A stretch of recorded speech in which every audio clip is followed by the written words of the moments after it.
Hi, it's KCCK's Culture Crawl. I'm Dennis Green, and before we get to our guest for today's show, I just want to call your attention to the music that you're hearing behind my voice right now. It's the brand new KCCK Culture Crawl theme. I have to give credit to our producer, Lydia Kilgore, who came to me some months ago and said, you know, the Culture Crawl should have some theme music. And so I reached out to one of our favorite young musicians, Vivian Shanley, who literally grew up doing KCCK's programs like Jazz Band Camp, Corridor Jazz Project, First Friday Jazz, Jazz Into the Stars, and asked her if she would like to compose a theme for the show. And she did. She performs on it along with Lydia on voice, Sam Ross on tenor sax, Anna Cook on guitar, and Lewis Kleman on the drums. It was produced by Paul Salamone. You're going to be hearing it often at the beginning and ending of our show, and I'm just really grateful to Lydia for the idea and Vivian for the great music. And now, on with the Culture Crawl. Hi, it's KCCK's Culture Crawl. I'm Dennis Green, and my guests are from an upcoming new production series from the Matthew 25 organization. Courtney Ball, founder and director of Matthew 25. Courtney, welcome. Welcome. Thank you. And a regular visitor here on the Culture Crawl. And the event is storytelling based. So, of course, Akwi Nji is involved. Yeah, Akwi? it's good to see you again, Dennis. Thank you for having us. Yeah. I'm excited to hear about the Storytellers of Cedar Rapids. But before we talk about that, Courtney, Matthew 25 has been in our community now for many years doing a variety of different kinds of work. But for those who may not have kind of heard the origin story and what it is you do, besides put on shows like this, tell me a little bit about Matthew 25 and what were the circumstances that caused you to start this organization and how has it developed over the years? Sure. Way back in 2006, my brother and I were both pastors of different churches and both feeling like we wanted to get out into the community a little bit more instead of focusing so much on like Sunday and worship. And so he invited me up to Cedar Rapids. I was in Iowa City at the time to start this organization that focused on kind of core neighborhoods in downtown Cedar Rapids. And a lot of what we did in the beginning was just organize volunteers to help in the community, whether it would be serving free lunches or reading or tutoring elementary school kids. And then the 2008 flood hit. That was really, the organization had been around for a while, but that was when it seemed like all of a sudden Matthew 25 was everywhere. Blew up. Yeah. We got really involved in flood recovery and also, during that time, kind of thinking about how do you help a whole neighborhood rather than just individuals in that neighborhood? You have to help the individuals to help the whole neighborhood, but thinking systematically about what does a neighborhood as a whole need to thrive? And so we've kind of developed that over the years into 4 pillars: food, housing, education, and community building. And so I actually left Matthew 25 for a while after Clint and I started it. And then I came back a couple of years ago to focus on community building. So that's my job. And that's kind of what led to this is we were thinking about what are events that we could do in our space that would build community and share stories from the community. So the event is Storytellers of Cedar Rapids. Akwi, tell me how this is coming together. Sure. Well, Courtney contacted me, maybe a year ago now, and said, "Hey, we're thinking about doing some events in this space. What do you think about being an event producer for us?" And really, the combination of community building and storytelling is something that's been a commonality and a parallel point of interest and passion and really investment for Courtney and I both in terms of like flow media and some of the work that I was doing with the Hook. We actually produced events in that same space at Matthew 25 for several years, different events. And so when Courtney said, "Hey, we're thinking about the storytelling experience. What do you think?" And I said, "Absolutely. Let's make it happen." Right?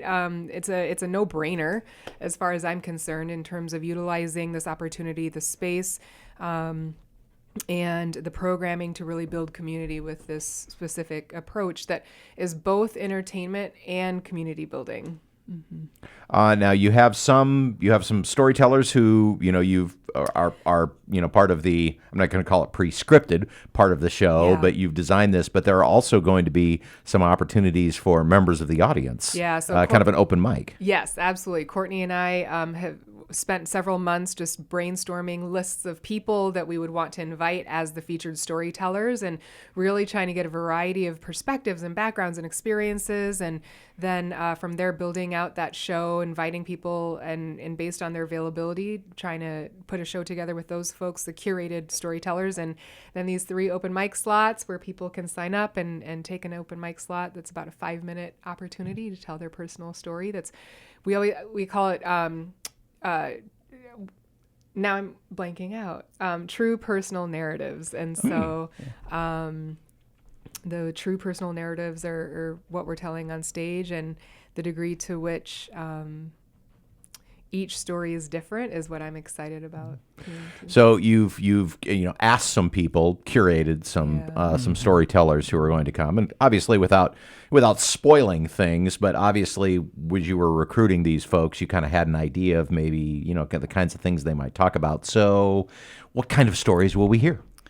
You're going to hear a diversity, and that's really what I wanted to get is stories from people that you probably wouldn't normally hear from. So, for instance, one of the featured storytellers this time is Ruth, who works at Matthew 25, but she came to Matthew 25 through Willis Dady Shelter, and so she's just got an interesting story of kind of walking in one day and really finding her place in our organization. She's just such a joy to have around. Yeah. And then another fellow is somebody that Akwi knows through teaching, right? Or coaching? Yeah, teaching, Jason Edwards. So the folks for this show, Ruth, as Courtney mentioned, Jason Edwards, who's a teacher, educator, I would say educator, counselor and coach, and then Eric Gutschmidt. Yeah, Eric's a good friend of mine, and we've known each other for several years. He's just got a really interesting background, but also is a world traveler. And so the story that he's been workshopping with us is about his trip to Cuba where he got arrested. And it's just it's interesting, So I knew Eric would have some colorful story to share. And for our audience, we've slightly buried the lead because there's going to be some music too. Oh, yeah, right. Yes. So, and whenever Kevin B.F. Burt by the way, is in the house, that is all that he just makes everybody around him better. Yeah, he really does. For sure. He's just so calming, uplifting, energizing, all in one human. Yeah. And has a story or two always as well that he. And, I want to just say the thing about Kevin, one of the many things that I appreciate about Kevin, because in terms of producing shows, the combination of words and music is something that's pretty familiar to me. But specifically Kevin, anytime I can incorporate Kevin into these shows, he has such a beautiful way of really being present and intentionally listening to what's come before him from the others on stage, and then decides based on that, what kind of experience is he going to create in the room with the song that follows what he just heard. And he's just got a beautiful, of course this is what he does, right? Yeah. He almost unconsciously, he provides a thread that links everything together. And it's beautiful. It's beautiful. So he's especially good at this kind of event as far as I'm concerned. So this takes place at the Matthew 25 in your space. It'll be in our Groundswell Cafe. Yep.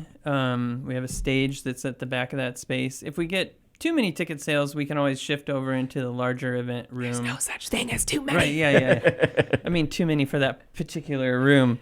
And that'll be on September 11th. Doors open at 7 p.m., and then the show starts at 7:30. And how do we get tickets?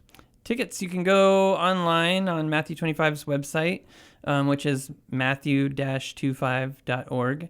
And there'll be, I think, launching today, maybe a Facebook invite that kind of gets shared around too. But yeah, I know it's Matthew 25 website. I should have looked up the actual URL, but that's okay. Yeah. Well, for those watching the video, it has magically appeared under All right. under our Perfect. smiling There we faces go. right There we now, go. even as we speak. So the first of you have several more planned, yes? Yeah. Yeah. Yep, we have one in November, and then again in March, and then in May. So each one is preceded by like 8 weeks of workshops and rehearsal, so that the storytellers have a chance to really craft their narrative. So that's why we had to spread them out so that we had the chance to do those workshops. So again, the first performance of the Storytellers of Cedar Rapids, September 11th at Matthew 25's Groundswell Cafe, matthew-25.org for more information and tickets. Well, good luck with it. Sounds like a lot of fun. So much fun. yeah, we'll get this first show under our belts and then come back in a couple of months and talk about how it went and talk about how the next one's going to go. So I'll look forward to watching and being a part of this as things go on. Thank you. Thanks for having us on. Thanks so Thank much you, for being Dennis. here. You can hear the Culture Crawl live on the radio most weekdays at 10:30, on demand at kcck.org/culture, or subscribe using your favorite podcast player. Watch our videos on the KCCK Facebook and YouTube channels. Our producer is Lydia Kilgore. The Culture Crawl theme is composed by Vivian Shanley and performed by Vivian, Lydia Kilgore, Sam Ross, Anna Cook, and Lewis Kleman. I'm Dennis Green, and I'll talk to you later.